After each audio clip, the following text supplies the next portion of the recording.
Hello, everybody. This is Allie Orwig with the Indiana Rural Health Association. We appreciate you joining us today. A couple quick housekeeping items before we kick off the presentation. The first is that we are in a webinar format today as opposed to a meeting format. So if you have any questions, you will need to use the Q&A or chat function instead of just unmuting your line to ask questions. You can find those by hovering either at the top or the bottom of your screen, depending on which view mode you're in, and an option bar will pop up or down, again, depending on your view mode.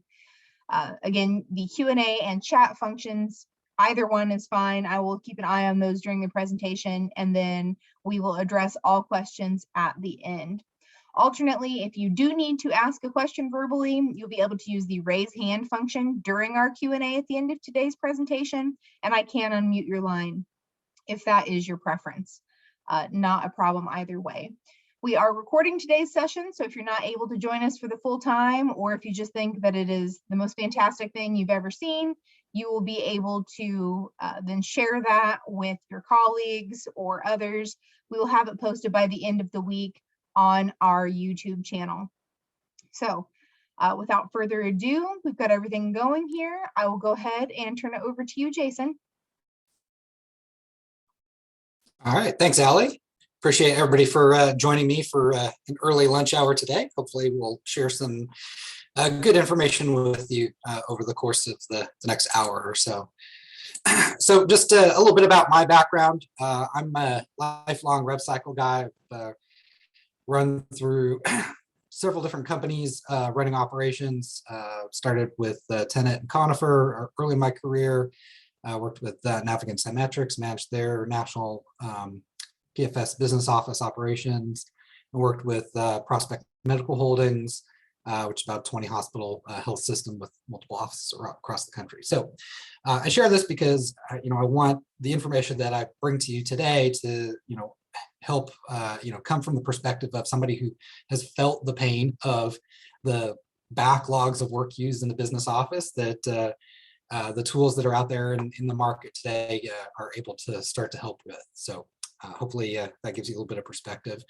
Are currently working with Meduit, which is a large independent rev cycle organization. We're about the 5th largest in the country, and we don't have any corporate sponsor, right? So we're not owned by Tenet or HCA or one of the other big hospital chains. We're actually very independent. So we have quite a few clients across the country, a pretty good geographic spread.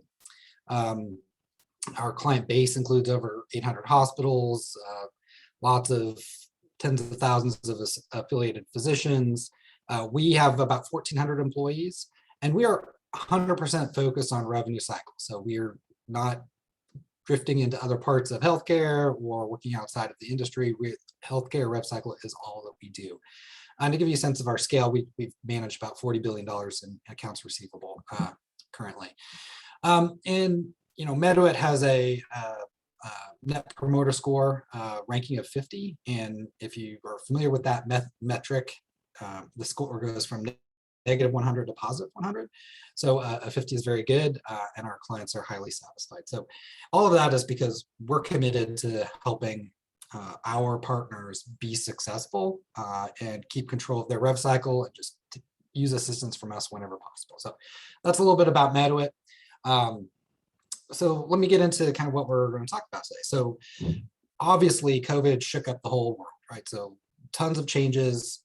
Probably the most impactful to everybody has been work from home. That has really caused people to think differently about the work. There used to be before 2020, lots of rev cycle leaders, CFOs, VPs of finance would say, absolutely not, you could never do that from home, you have to be in the office. And well, now we figured out that we actually can do some of that work from home. We have to change some of our processes, but the key here is it had to be done to preserve the business continuity, right? You have to keep claims going out the door, you have to keep hopefully patients coming in for scheduled appointments, getting financially cleared, going through the coding and billing process, going through the billing and collections process to get the money back from the payers, dealing with denials, that sort of stuff. It has to keep running, right? So just because we had a global shutdown didn't mean we could survive without continuing to do the work. And this really changes the way that people are thinking about managing employees. The whole concept of a supervisor managing people in their home offices is new to lots of people, but most of us have learned through it, right? So we've talked to quite a number of different health systems around the country, and everybody seems to have come through. We haven't really heard about any financial collapse of any particular health system because of COVID. We've kind of weathered that storm. So now that we're coming out of it, right, we have to think about, well, where do we go forward? Obviously, the remote work option is something that a lot of organizations are now embracing.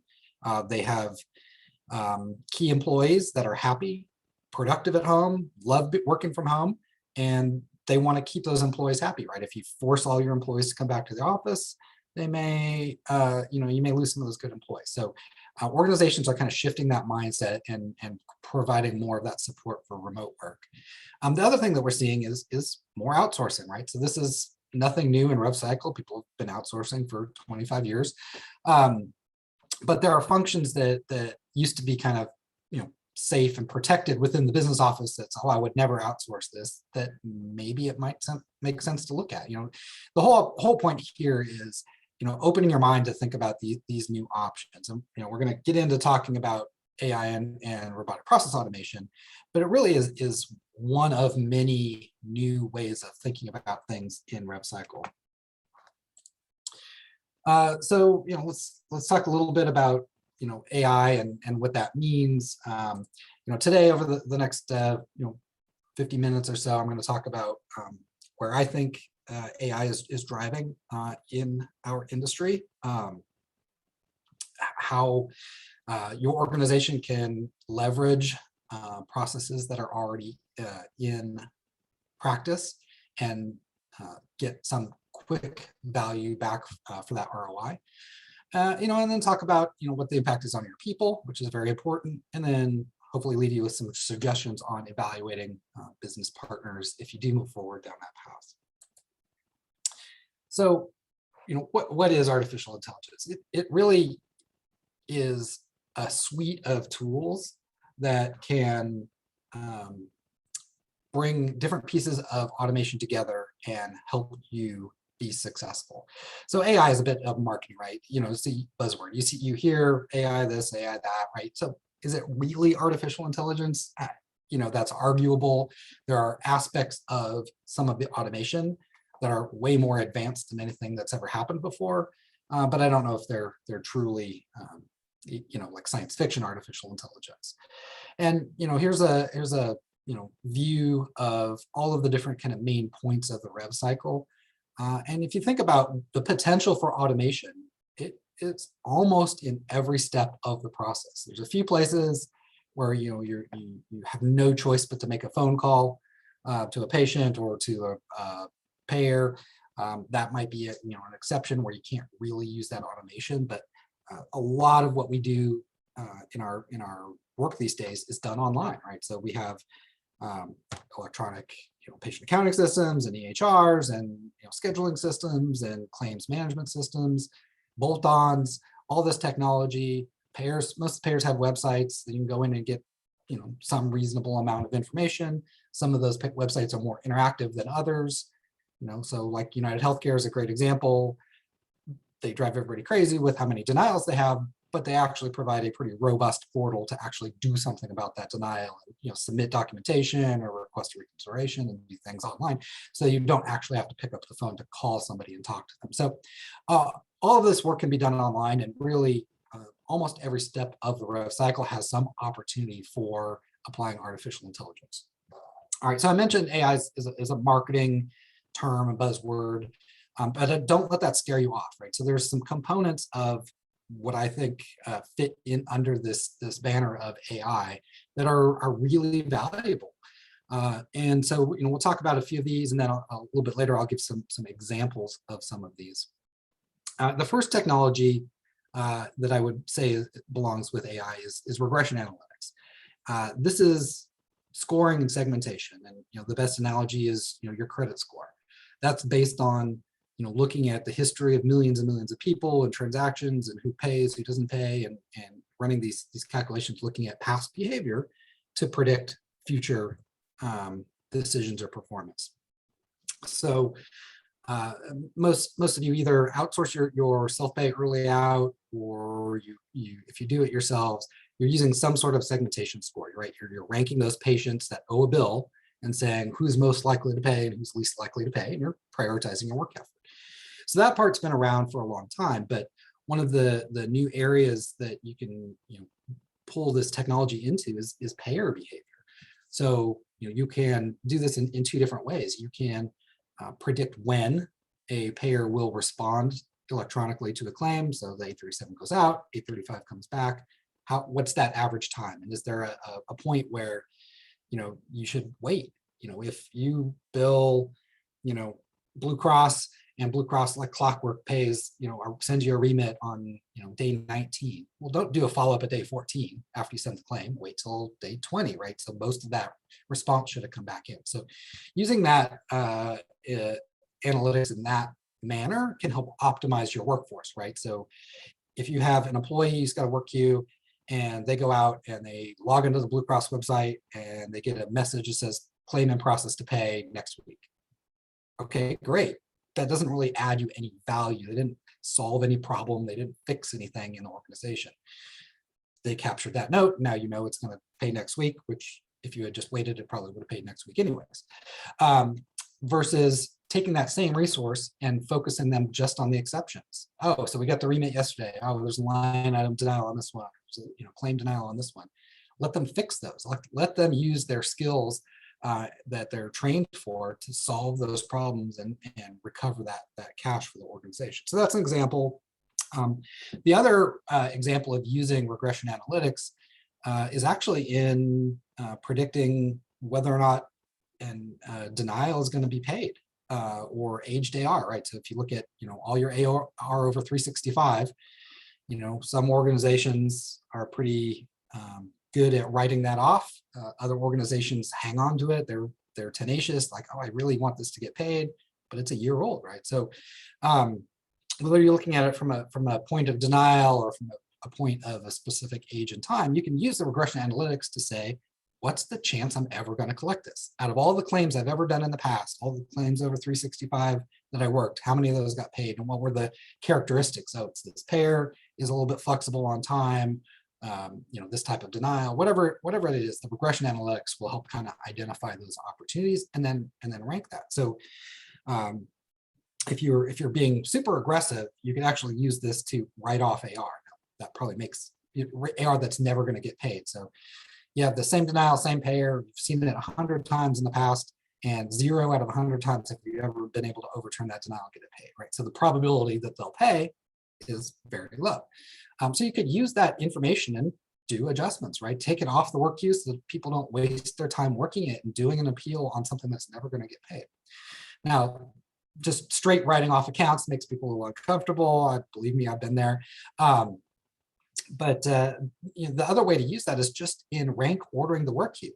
If you've got 1,000 claims over 365, put the one that's most likely to generate cash at the top of the list, and the one that's least likely to generate at the bottom of the list. And as the employees work through that, if they run out of time and they don't get to those lower value ones, then it doesn't really hurt your organization.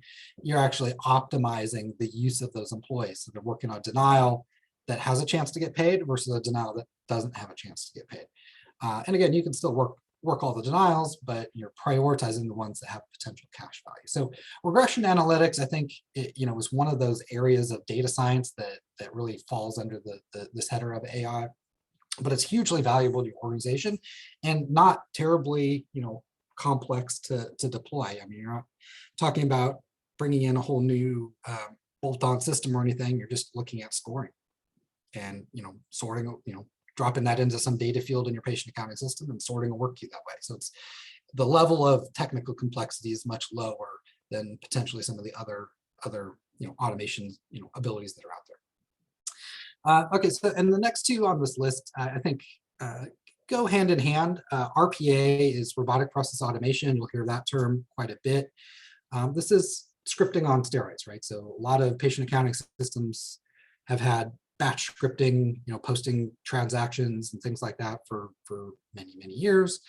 The new generations of tools that are available for not specific to healthcare, but just in general in any industry are really sophisticated in interacting with any application on a user's desktop, right? So if you've got, maybe a list of accounts in Excel, and you've got a patient accounting system, and you've got a bolt-on overlay that's a web-based, and your claim scrubber is web-based, it's like you can jump and maneuver through all these different applications and read from one and paste into another, figure out what you need to do. So it's not like the old style macros where you're just inside one application doing the same thing over and over again. This is really has the ability to incorporate interaction with any application on the user's desktop, any Office application, any web application, or any Citrix application, anything like that. So there's some great technology that's out there, and that's where the opportunity comes in to start to look at those pieces of your process that generate a huge amount of repetitive rework or repetitive work. And I'll talk about some of those examples here in a minute. But so I said these two to go together, right? So supervised machine learning is how the RPA can get better and better over time.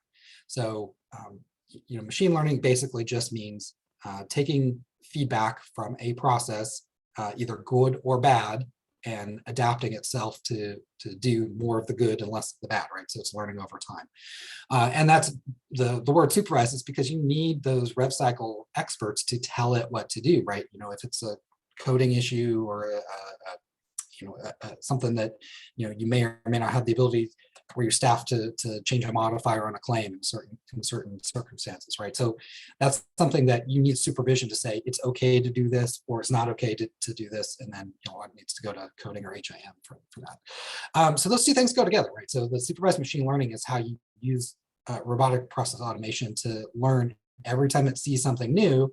What am I supposed to do with this? Okay, I do this, and then move on to the next one. And then the next time it sees that new case, it knows what it needs to do.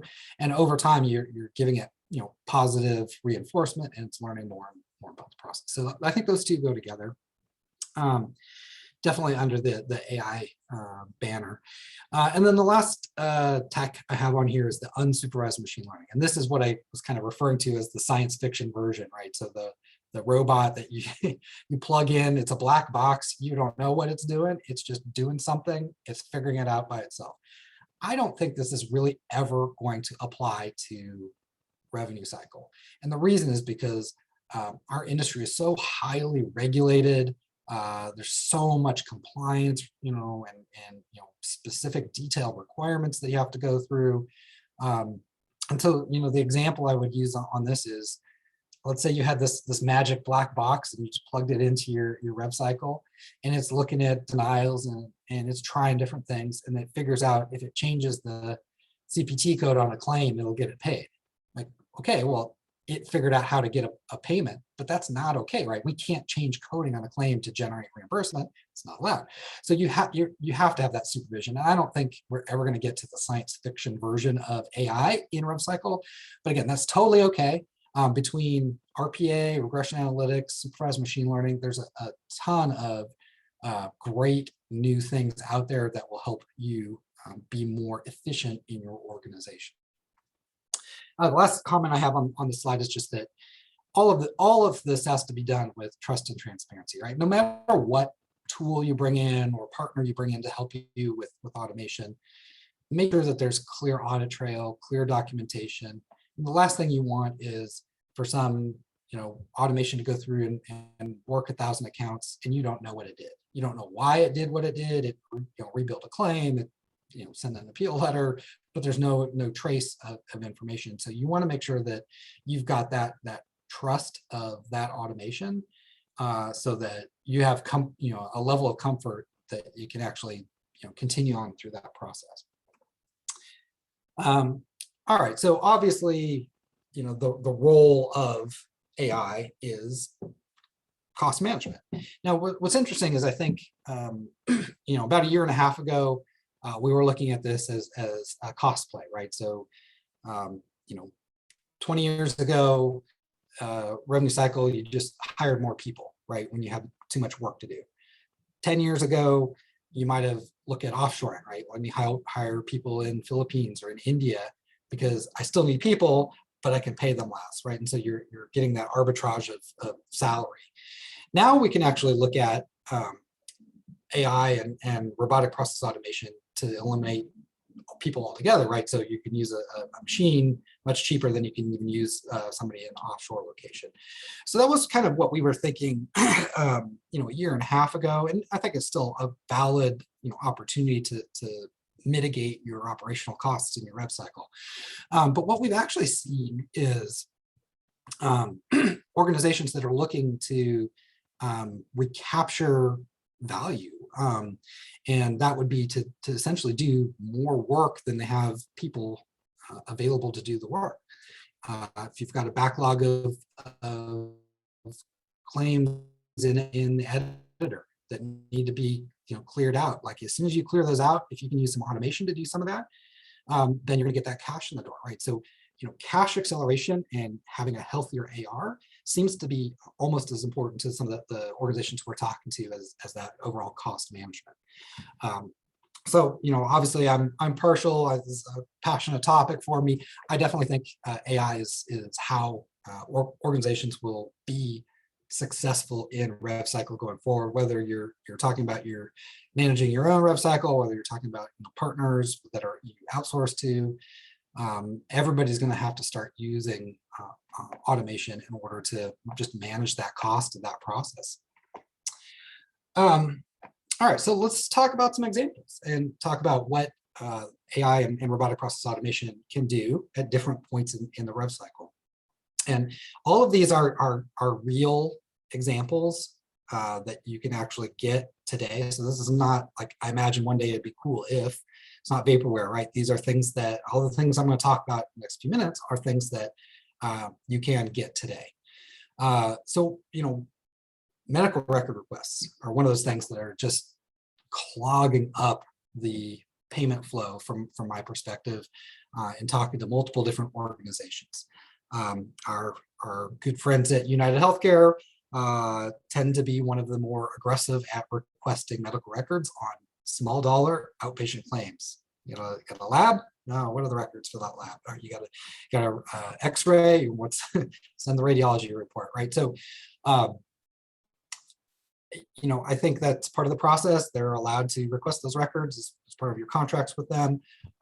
But some organizations are getting a little bit more aggressive at requesting that, and I think it's potentially because they think they can delay the payment flow, and maybe some providers won't respond to the medical record request and then never have to pay the claim.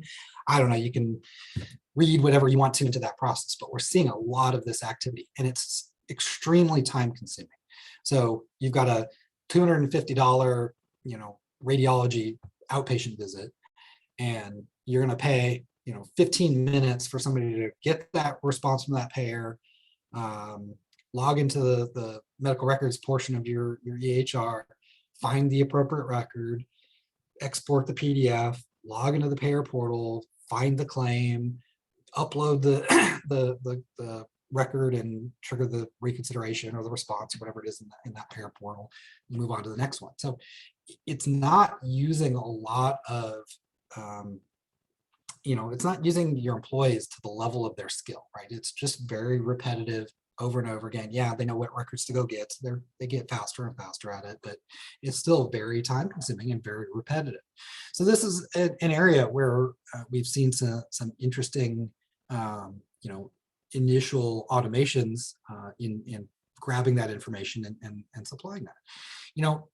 With all of these examples that I'm going to share with you, my philosophy is, the 80-20 rule, right? Can I get 80% of the volume automated and leave 20%, for the staff to do? So in this context, when I'm talking about medical records, I'm not talking about a, $400,000, 2-month-long inpatient stay where the payer says, send me all the medical records, and you've got 800 pages worth of medical records. That's not what we're thinking is really the opportunity for automation. It's that small dollar outpatient stuff that, you don't need a lot of critical thinking in order to do the right thing, grab the right, piece of the medical record for that service and get it over to the payer. So when you think about all of these, think about it as the ability to shift some of that busy work and then refocus your staff. It's not like every record request that ever comes in is going to be handled in automation. Nope, it's going to be the basic simple ones can be automated, and you're going to leave your employees that normally do that process to focus on the more complex ones where they have to think about, well, what am I actually going to send them? Do I need to curate the content of that record? Do they really need everything between X dates? Whatever that is, that's where you're going to use that expertise. So as I mentioned, with the RPA technologies that are out there, you can grab the request for the information. You can log into the patient accounting system or EHR, wherever the records are, export that, log into the payer portal, navigate to the right place and upload that, and then come back into the patient accounting system and write a note, right? You do it what any normal employee would do if they're doing this manually. They would follow those steps and come back, put a note in your patient accounting system that says, hey, I sent records for claim XYZ and upload it in the portal or fax to this number, whatever that is. So it's really the holistic process, right? It's from that point of initial request to the point of records been submitted. And again, it's not ever going to be 100% of all those requests, but it's going to be the bulk of them. And that's going to free up your employees to focus on much more value add tasks in the organization. So another area of repetitive technical denial, rejection that is very frequent is around insurance eligibility. Most patient accounting systems have RTE. They've got some real-time 270, 271 transactions that run and during, when the patient's registered or when they come in the door. But what I've seen is a lot of those will have just a response that says, yes, the patient's eligible. But you kind of got to dig into it a little bit sometimes. You have to say, is it the right plan code, insurance plan code, registered in the system? If you're using any kind of contract management system to do your expected reimbursement, you might have patients, some patients have a Blue Cross PPO and some patients have a Blue Cross HMO. Some patients might have, Blue Cross Medicare Advantage, whatever. It's the same payer, but if you don't identify the correct plan, then your expected reimbursement is going to be off, and then you're going to rework down the process. So that's one example of where you can use AI to go through and look at all of those eligibility responses and check and make sure it's mapped to the right plan code. The other example is just simple like Medicare Advantage or managed Medicaid, where a patient presents with the Medicare or the Medicaid card. Yes, they're eligible, but the response says, oh, you need to bill Humana, or you need to bill, whatever payer is actually administering that patient's benefits. But sometimes the registration people might miss that, right? They might say, okay, they have Medicare, good, move on. But really, you got to send that claim off to a different entity than Medicare directly. So again, you can read that eligibility information in the detail and pick out pieces of that that are relevant to your process to make sure that you've got a clean claim going out to the right location. Now, obviously, there's scenarios where, registration typos the ID number, right? They get two digits transposed. It happens, or they drop a digit or duplicate a digit. So there are scenarios where it's a simple like, oh, I need to actually just correct the insurance information in the system. But I think the real, this happens all the time. But I think the real value here is looking at that deeper eligibility data in order to prevent rejections and delays and denials. If that claim goes to the right place the first time and with the right expected reimbursement, then it's going to be nice and clean when it comes back through the process. So again, back to the idea of AI as a platform, you can log into payer portal, or if you've got a web-based eligibility system that hits multiple payers, you can use that. If you've got RTE in your patient accounting system that you can re-trigger once you make a change and revalidate stuff, it can do that. All of those steps, any step that you would ask an employee to do to fix a potential eligibility denial or rejection, robotic process automation can do that. We've seen that. It's pretty impressive as to the amount of variations that it can handle in terms of oh, it was this was off, and even something as complex as the payer has the patient's date of birth is like 1 day off, right? And so instead of, 12/01/2000, it's 12/10/2000, right? And maybe the patient account exists, maybe the registration was wrong, maybe the payer was wrong, doesn't matter. But if you don't have the exact demographic information, some payers are going to kick that claim and say, I don't know who you're trying to, get a claim in here for. I don't recognize that date of birth. So there can be some pretty complex, nitty-gritty kind of reasons why payers kick claims back like that. So again, it's an area where AI can help and do that work. And one of the things that, from managing teams of employees that do this, if you ask an employee to go through the weeds of eligibility data on hundreds of patients a day, they're going to get burned out, right? Because they're doing the same thing over and over again. And a lot of times it's registered correctly. It's the right plan code, right insurance information, nothing wrong with it. But to double check that work manually from an employee perspective is really a job dissatisfier, right? People want to be challenged. They want to help contribute to the organization and fix things. And when you ask them to do the same thing over and over again, and they're not, maybe, a couple out of 100 they check, they have something they can fix, all right, but they still had to check, 98 that didn't have any issues, and it took all their time to do that. And so the robotic process automation doesn't care if it has to do, all that kind of drudge work. It can, truck on, it can work 24 hours a day, it can crank through those claims, and it's not going to get tired or burned out about doing that same thing over and over again. So that's another advantage from a staffing perspective as to why this is valuable to your organization. All right, another area that we've seen is in scrubbing claims for edits. Now, obviously, different organizations have different rules about what their billers are allowed to change on the claim. Usually can't change coding or CPTs or anything that's clinical, right? That would have to go back to HIM or coding.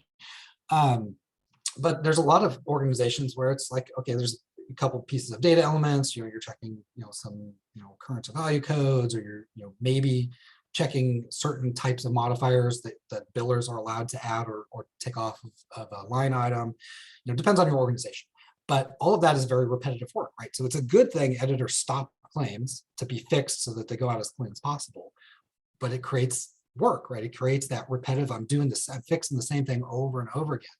Now, ideally, you'd have an edit analyst in your organization that could look at what's hitting edits in the editor and try to push upstream and say, how do I prevent this from coming in, whether I'm changing, field entry rules of what people could put into the patient accounting system, or putting bridge routines in to automatically fix things in the editor, whatever that is, that's really the ideal thing.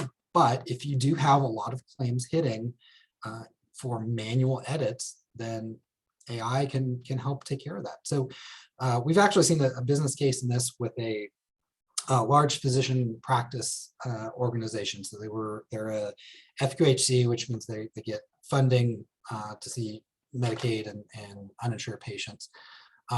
And last year with COVID, they pivoted to telemedicine, like pretty much everybody did, because that's the only way you could continue to see patients in some circumstances. Plus, patients liked it; they felt safer. But the claim scrubber that this organization was using just wasn't set up to deal with telemedicine claims. Like, they had never done it before, and so they were seeing over 1,000 patients a day, and every single claim had to be manually edited, to change the point of service or the modifier, depending on what the payer's rules for telemedicine claims were, and things like that. So there was a huge amount of manual labor, and it was just highly repetitive. And we actually have seen automation where it can come in and take care of that based on those rules. What do you allow a biller to change on a claim? What do you have the biller check when it comes in for edit, and do those checks? And it might do 60 or 70% of the claims, and the other 30 or 40% might have some weird edit rule, some conflict of diagnosis and procedure, or some conflict of procedures on the same claim, or whatever it is. But those are the things that you want your biller to work, right? Those are the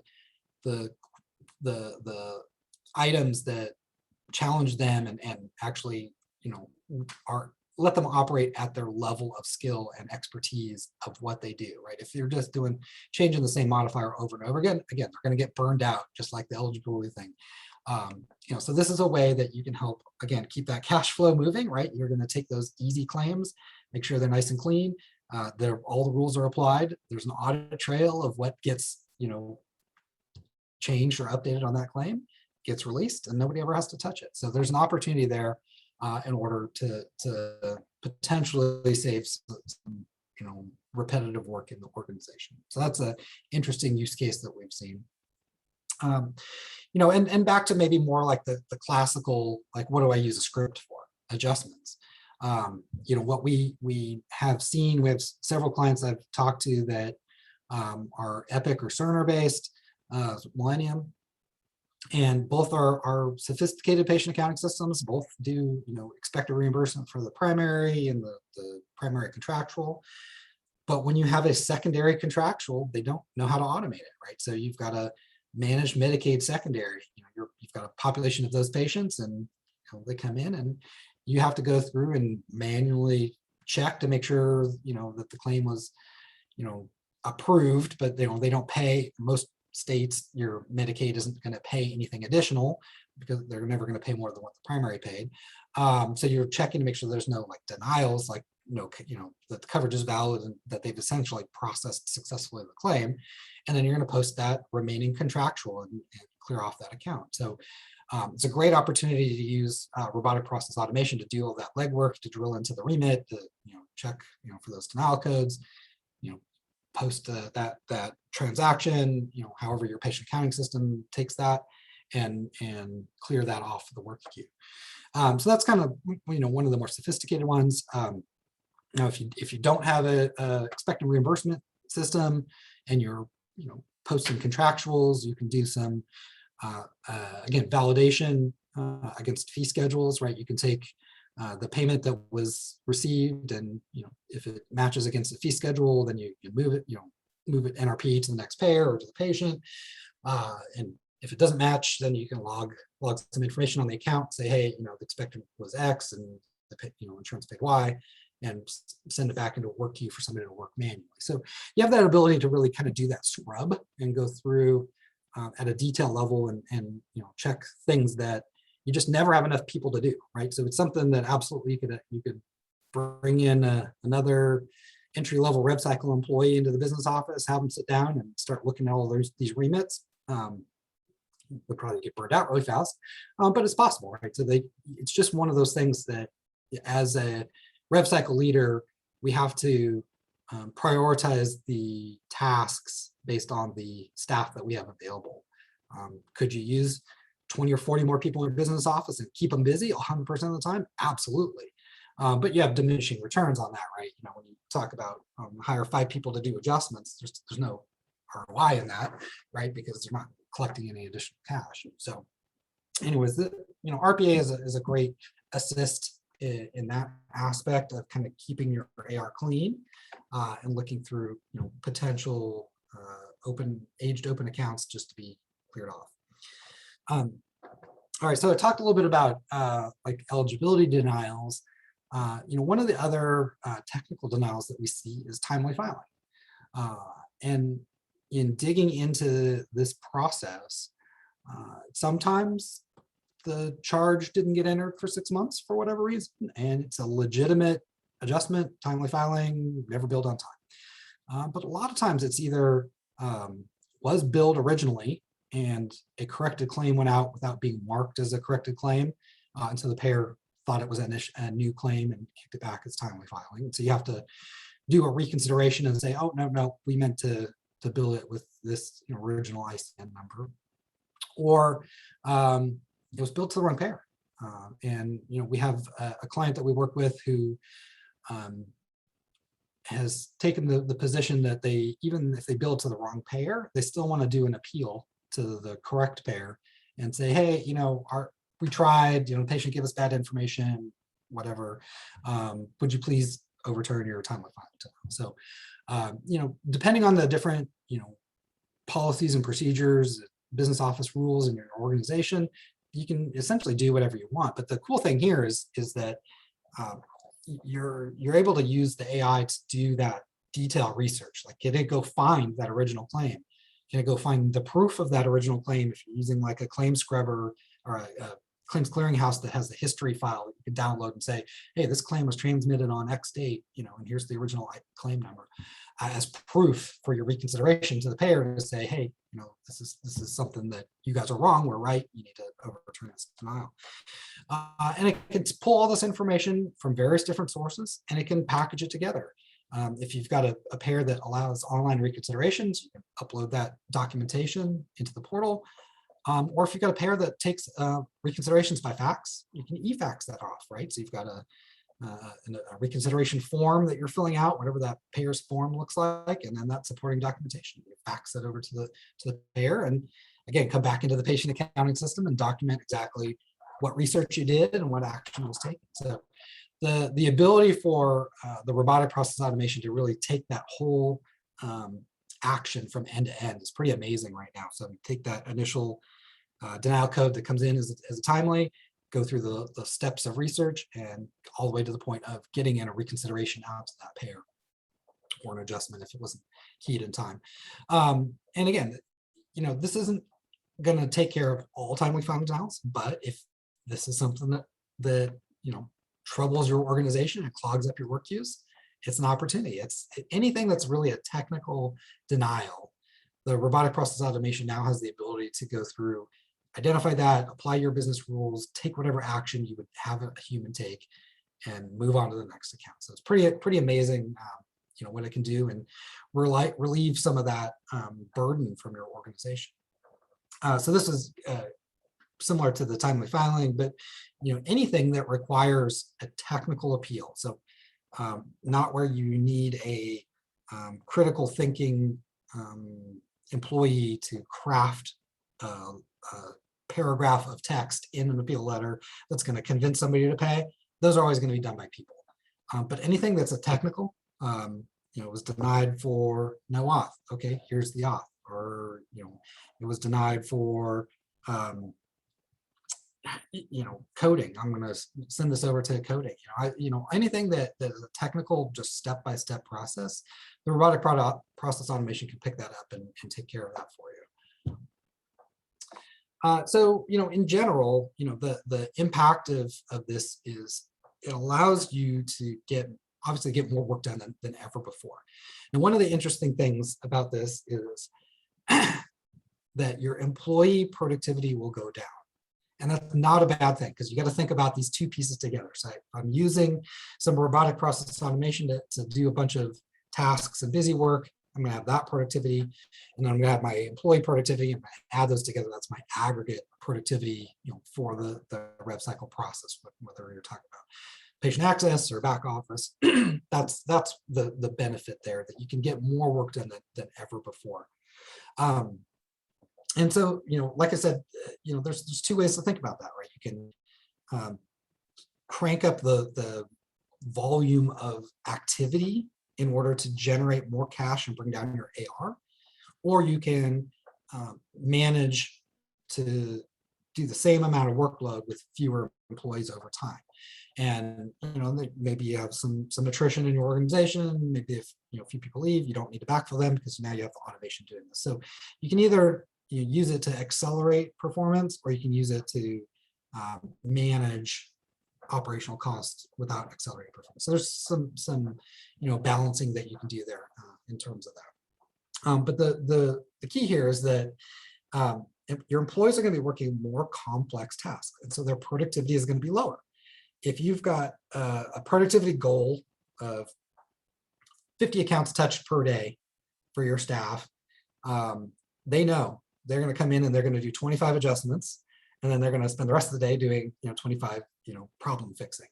Now, if you take all those adjustments off their plate, the only thing they have to do is fix those problems in your rev cycle, then they're not going to be able to get as many done. And again, that's totally okay. So think, culturally, think about the partnership of the technology and the employees together, and make sure that you communicate. If you do engage in this opportunity in the next year or two to bring in some automation, make sure you talk to your employees and get them on board.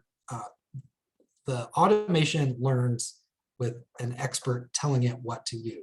So we are always going to need those rev cycle experts, the people who have worked, Medicare for 20 years, or they worked Blue Cross for 10 years, and they know your payers and the quirks they have and the tricks of the trade to get claims paid and processed, things like that. That's the knowledge that you pay them for, right? That's the value you get for having an educated, experienced employee, and they're absolutely critical to this process. So bringing in robotic process automation does not mean lay off staff and replace them with robots. It means take the busy work, let the computer do the busy work, let the people focus on supervising what the robotic automation is doing and teaching it to do it better and better, and fixing those more sophisticated things. So it definitely elevates the employee up to a higher level.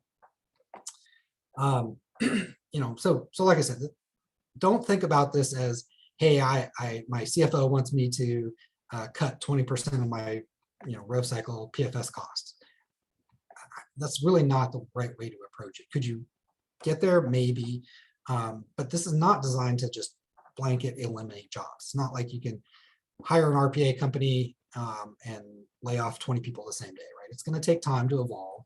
The robotic automation has to learn your processes over time. So it's an evolution of, a transition of more work getting to automation and less work getting into the work queues that you have your staff working. And that takes time, right? It might be 6 months, 12 months, but everybody's got attrition, people leave, people retire, over that time, and that's really the way to think about how to balance that within the organization.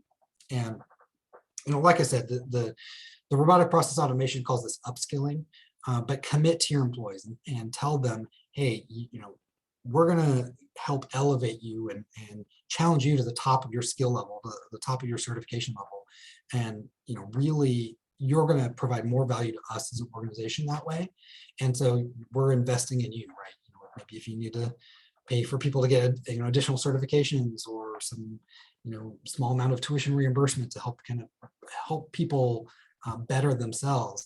There's that investment back in the people that I think will pay off in terms of balancing it with the automation. So you got to demonstrate to your staff how critically important they are, and they absolutely are, right? So it's not smoke, right? It's not just saying, oh, you're an important employee, and then 2 years later, it's all going to be done by automation. That's not going to happen, right? We're always going to need those subject matter experts critical to the organization. So definitely, keep that in mind and commit to those employees. All right, so the last topic, and then I'll open it up for some questions, is just some suggestions on evaluating business partners, right? So if you're looking to get started in this area of the industry and bringing in a partner or vendor to help you with this, here's some questions that I would suggest that you think about asking. Does the company specialize in revenue cycle? So there are some brilliant data scientists, people out there doing AI, solutions, and some great talented people, but they don't know rev cycle. And the reason I think this is important is because our industry is just so different than anything else. The rules are so complex, and the knowledge is all baked into people's experience over decades worth of working claims and working with payers.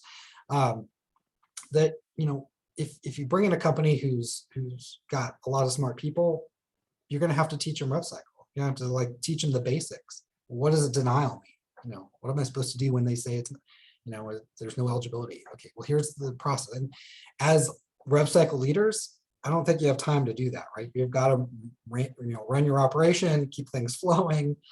You can't devote all of that time to help a vendor learn your business. So you need a vendor that understands rev cycle so they can hit the ground running, and they're not going to take up your time asking you those kind of basic questions.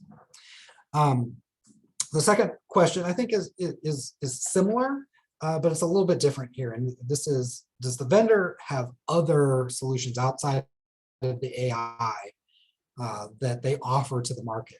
And the reason I have this on the list is because I think that it's the depth of resources in the organization. So they might have an AI team with business analysts or consultants or programmers or whatever, but if they internally have a question like, oh, this authorization request, what do I do with this process? Well, maybe and that organization has some other solution where they're offering outsourcing support to people in financial clearance. So they already have experts within the organization outside of their RPA team that they can tap on the shoulder and say, hey, can you help me understand this? And they can take care of that.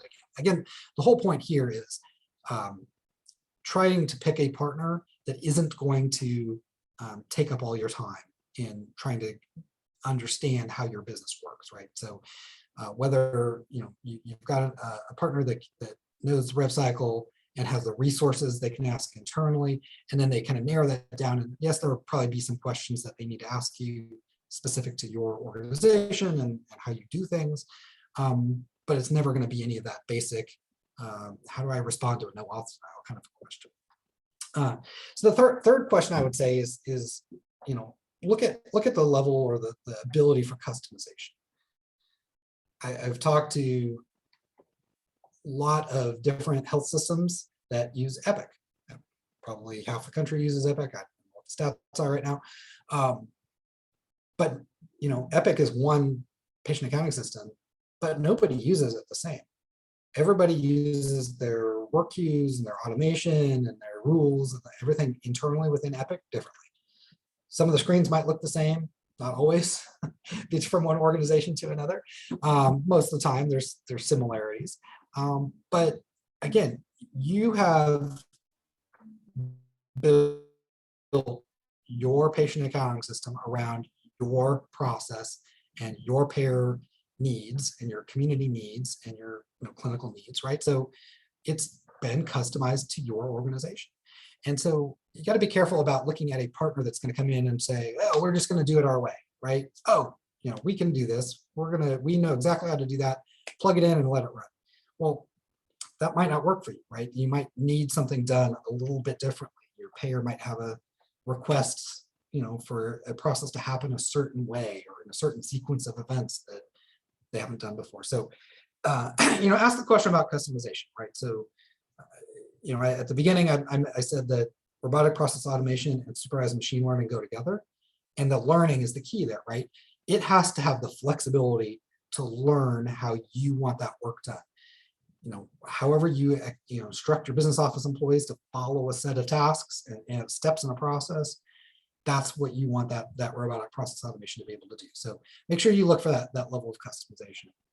And then the last point is fairly obvious, right? But look for experience, right? Look for a company that actually has automation live with other clients that you can talk to and say, how'd that go for you? How's it contributing to your organizational value, whether it's bringing in cash or reducing costs?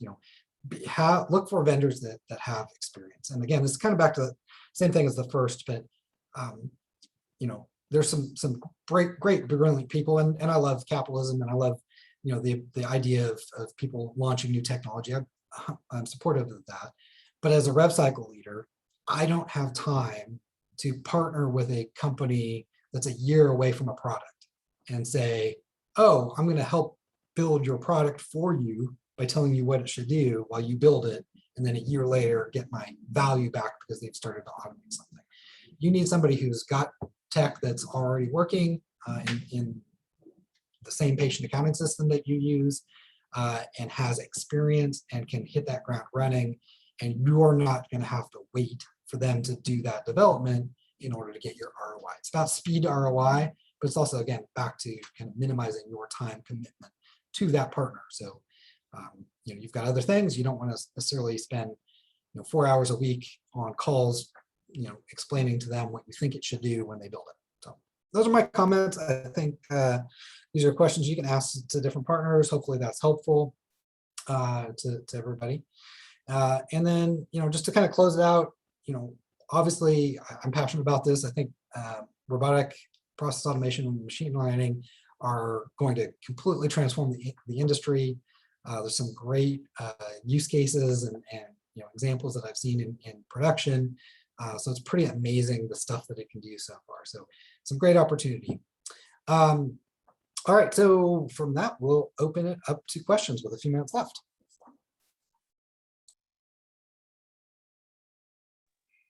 Yeah, so if everybody wants to take a quick peek at the chat, I have shared our post survey. We really appreciate you filling this out. Literally takes less than 60 seconds to fill out and helps us provide great programs like this one today. And then we did have a couple questions come in while you were presenting, Jason. I'm going to do them in reverse order. So the AI examples that you listed towards the end, which of those has Meduit implemented and which were the most complex? Yeah, that's an interesting question. So I think the most complex has been no auth denials. And then just trying to dig through and find that auth. So work with the partners on Epic, and anybody who's on Epic knows that kind of HB and PB live in their own worlds, even though they're in the same system. And so if you've got a no auth denial on one side of the house, you might have the auth on the other side, right? So you got to go searching and find that information, and just the amount of variation of where you can locate that or potentially locate that has been quite a challenge. And then, you know, if you actually do have an auth number, but it was still denied for no auth, you're going in payer portals and trying to navigate, and a lot of the payers have kind of carved off different service lines, right? So you might have Blue Cross, but the radiology auths are, diagnostic imaging auths are handled by one company, you know, AIM, or, you know, you've got other sleep medicine is handled by a different vendor, right? So you're ending up going to different websites within that payer, even then. So that I think is probably the most complex. Handling eligibility denials is surprisingly complex as well, in just trying to source the best possible information to fix that. And fix that claim. So a couple of those technical denials that every organization sees every day, but when you get into the weeds of the variation in order to fix those denials, then there's a lot of complexity there. And the second part of the question was which one of those examples has, or which of those examples has Meduit implemented? So we've worked on both of those examples, both the eligibility and the no auth. Okay. Have those live with clients. Okay, and then the other question is, so with supervised, it says ML, I'm assuming that's machine learning. Does that mean a human has to be involved to tell the machine learning what good looks like and then what not good also looks like? Yeah, so you definitely need that human input to guide it. Now it's kind of interesting, and anybody who's managed PFS employees will kind of know what I'm talking about here. But you could take the same denial from the same payer and give it to 5 different employees in the business office, and they're not all going to work it the same way. So it's even more nuanced than did you work it or not. It's like the steps that you took. You know, one employee might, you know, do an extra step that they don't need to. One might have a shortcut that they've learned that they can get around something and do something a little bit faster, right? So there's a nuance to that again, those subject matter experts help bring in. Now, I mentioned that the you know, regression analytics and things, like you can actually look backwards and say which process resulted in the highest success of payment or resolution on that particular account. So you can actually use some data to try to help refine that. But for the most part, you absolutely need the supervision to say this is good. Now, once you get to a certain point, you say, I've seen this same example 100 times, 100 out of 100 times, the automation that is doing it the right way, then maybe you don't need that human review in that process anymore. And the humans can focus on other different scenarios that pop up. So it doesn't mean indefinitely having the employee there, but definitely for that knowledge transfer and validation process to make sure the automation is doing what you want it to do. Okay, well, if anybody else has any questions they'd like to submit, please do so at this time. I just really appreciate everyone's time today, especially you, Jason, for bringing this great information to our members. Certainly a lot of good information in there, maybe new for some people, maybe a little bit older hat for others, but always something to learn. And of course, the technology is always evolving as well. So we'll go ahead and leave it open for just a minute or two longer if there are any more questions to come in. If not, we thank you for joining us today and hope you have a great afternoon. Thanks everyone for your time. I see that. One last question. So we're developing this in-house. It's the team that I lead here at Meduit.